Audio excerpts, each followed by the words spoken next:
Hello all CA foundation students, business economics के scanner के साथ कंटिन्यू करते हैं। चैप्टर 8 के सारे क्वेश्चंस हम डिस्कस कर चुके थे।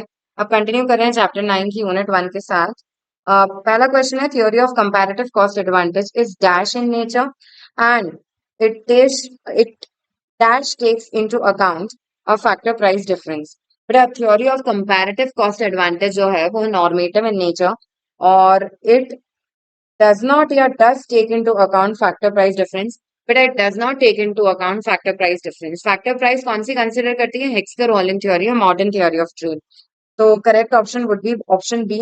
ये नॉर्मेटिव होती है और ये फैक्टर प्राइस के डिफरेंस को कंसिडर ही नहीं करती है। मर्केंटिलिज्म मीन्स, मर्केंटिलिस्ट व्यू क्या बोलता है कि आपको ज्यादा एक्सपोर्ट करना चाहिए, इंपोर्ट कम करना चाहिए। Trade is a zero sum game, that is what it says. Aggressive exports over imports to accumulate wealth. तो इसमें से सबसे सही ऑप्शन है option A. Coming on to next question from unit number 2। Unit number 2 का पहला question देके रखा है, total ban imposed by government on imports and exports of some or all the commodities of a country or regions for a specified or indefinite period of time। बेटा, सबसे strict form of ban जो लगता है, मैंने तुम्हें बताया है, non tariff measures में आया है, that is embargo. And that is why correct option is option A. Which of the following is levied as a fixed या constant percentage on the money value। बेटा, ad valorem टैरिफ के बारे में बोला जाता है कि fix percentage of money value पे लगता है और जो स्पेसिफिक टैरिफ होता है वो पर यूनिट बेसिस पे लगाया जाता है। Correct is option A. Which of the following is not negative outcome of tariff. इनमें से कौन सा रिवर्स आउटकम नहीं है टैरिफ का? पहला, it decreases revenue to government. Tariff की वजह से गवर्नमेंट का रेवेन्यू कम हो जाएगा क्या? गवर्नमेंट का रेवेन्यू कम नहीं होगा, ठीक है। गवर्नमेंट का रेवेन्यू और बढ़ जाएगा, ठीक है। नेक्स्ट है B, producers of importing country increase wellbeing. Producers जो इंपोर्टिंग कंट्री के हैं उनकी वेलबींग बढ़ जाएगी। बेटा, ये तो नेगेटिव आउटकम है ही, ठीक है, इट इज नेगेटिव आउटकम। सी है, domestic consumer suffer a loss in consumer surplus.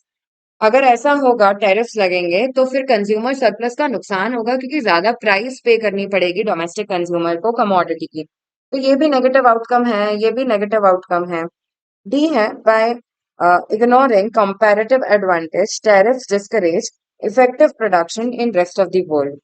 comparative advantage definitely affect होगा और इसकी वजह से टैरिफ यार इफेक्टिव प्रोडक्शन नहीं करवाएंगे रेस्ट ऑफ द वर्ल्ड में। मतलब टैरिफ लगा लगा के जो भी एफिशिएंसी के साथ प्रोडक्शन हो सकता था, जो कंट्री बेस्ट तरह से प्रोडक्शन कर सकती थी, उसको आप डिस्करेज कर रहे हो। ये भी एक नेगेटिव आउटकम है टैरिफ का। तो it decreases revenue to government, this is not a negative outcome and that is why A is the correct option. यहाँ गलत देके रखा है, A would be the correct option, ठीक है। Coming on to unit number 3 का question number 1। GATT was established in which year? GATT कब established हुआ था? The correct option is option B, that is 1948। Direct question है। Under WTO agreements, the countries cannot normally discriminate between their trading partners। आप अपने trading partners के बीच में discriminate नहीं कर सकते। ये कौन सा है? नेशनल ट्रीटमेंट नहीं है, ये MFN प्रिंसिपल्स है। मोस्ट फेवर्ड नेशन का प्रिंसिपल यही बोलता है कि अगर आपने एक्स कंट्री को कोई टैरिफ लगाया तो आपको वाई को भी वही टैरिफ का बेनिफिट देना पड़ेगा। Group of countries that have a free trade agreement between themselves and may apply a common external tariff to other countries। बेटा, उनके बीच में एक ट्रेडिंग अग्रीमेंट है और बाहर के लिए वो एक कॉमन अग्रीमेंट लगा रहे हैं। तो ऐसी सिचुएशन में बेटा ये कस्टम यूनियन भी कहलाता है और ये ट्रेडिंग ब्लॉक भी कहलाता है। हालांकि तुम्हारा मॉड्यूल ट्रेडिंग ब्लॉक का मीनिंग भी वही दे रहा है जो कस्टम यूनियन का दे रहा है, and that is why we are going with trading bloc here, ठीक है। You can mark this question as a different category question. Same line trading bloc में देके रखी है तुम्हारे मॉड्यूल ने। An increase in real effective exchange rate indicates, real effective exchange rate जैसे ही बढ़ेगा तो एक्सपोर्ट एक्सपेंसिव हो जाएंगे आपकी कंट्री से और इंपोर्ट सस्ते हो जाएंगे।